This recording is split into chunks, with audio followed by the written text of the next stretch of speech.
I find this a fascinating object. It's a fiber optic cable for a stereo. If I shine this laser pointer down the cable, it guides the light out the other end. These cables are used to connect our world today and are capable of transmitting information across countries and oceans. But first, let me show you how it works. I have a bucket that I've modified with a window in front. And on the other side, I put a stopper in this hole right here. I have a bottle of propylene glycol with just a little bit of creamer in it.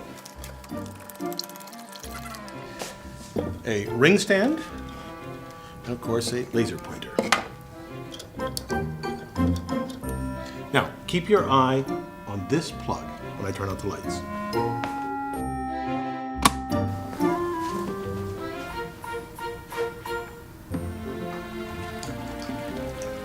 That's wonderful.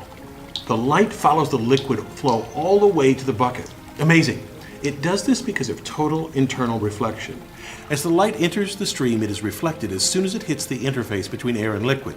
You can see here the first reflection, and then the second, and the third. This occurs because there's a difference between the index of refraction of the guide material, here propylene glycol, and the outside, air in this case. Recall that any time light strikes a surface, it can either be absorbed by the material, reflected from it, or pass into and through it. The latter we call refraction. It's easier to see from a top view. Reflection and refraction can happen at the same time, but if a light ray hits the surface at an angle greater than the critical angle, it will be completely reflected and not refracted. For this propylene glycol and air system, as long as a beam hits the surface at an angle greater than 44.35 degrees, measured from the normal, it will propagate down the stream via total internal reflection. To create this same effect in an optical fiber, engineers create a core of glass, usually pure silicon dioxide, and an outside layer called cladding, which they also typically make from silicon dioxide, but with bits of boron or germanium to decrease its index of refraction. A 1% difference is enough to make a fiber work. To make such a long, thin piece of glass, engineers heat a large glass preform. Its center is the pure core glass and the outside the cladding. They then draw or pull a fiber by winding the melt onto a wheel at speeds up to 1,600 meters per second. Typically, these drawing towers are several stories tall. The height allows the fiber to cool before being wound onto a drum. One of the greatest engineering achievements was the first ocean-spanning fiber optic cable. Called TAT-8, it extended from Tuckerton, New Jersey, following the ocean floor over 3,500 miles until branching out to Whitmuth, England, and Ponmarsh, France. Engineers designed the cable carefully to survive on the ocean floor.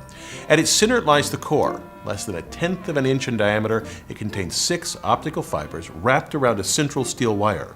They embedded this in an elastomer to cushion the fibers, surrounded it with steel strands, and then sealed it inside a copper cylinder to protect it from water. The final cable was less than 1 inch in diameter, yet it could handle some 40,000 simultaneous phone calls. The essence of how they send information through a fiber optic cable is very simple. I could have a prearranged signal with someone at the other end. Perhaps we'll use Morse code, and I just block the laser so that the person at that end sees flashes that communicate a message. To transmit an analog signal like voice from a phone call along the cable, engineers use pulse code modulation. We take an analog signal and cut it up into sections and then approximate the wave's loudness or amplitude as best we can. We want to make this a digital signal, which means discrete values of loudness and not just any value. For example, I'll use 4 bits, which means I have 16 possible values for the loudness. So the first 4 sections of the signal could be approximated by about 10, 12, 14, and 15. We then take each section and convert its amplitude to a series of 1s and 0s.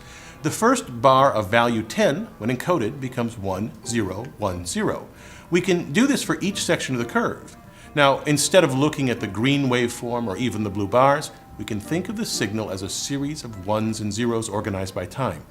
And it is that sequence that we send through a fiber optic cable, a flash for a 1 and nothing for a 0. Of course, the exact method of encoding is known at the receiving end, so it is a trivial matter to decipher the message. Now, you may be wondering how a laser pulse can travel nearly 4,000 miles across the ocean. It doesn't without some help because the light will escape from the sides of the fibers. Look back at our propylene stream. Here's how the light attenuates as it travels.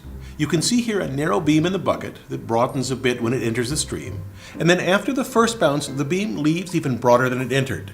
That's because the interface with the air is uneven and the rays that make up the beam strike at slightly different angles. When that beam makes its second reflection, those individual rays diverge even more until by the time it reaches the third bounce, many of the rays are no longer at the critical angle and can exit from the sides of the stream. Here it happens in a few inches, but in a cable like Tat8, the signal travels a stunning 50 kilometers before it needs to be amplified. Absolutely amazing. I'm Bill Hammack, the Engineer Guy.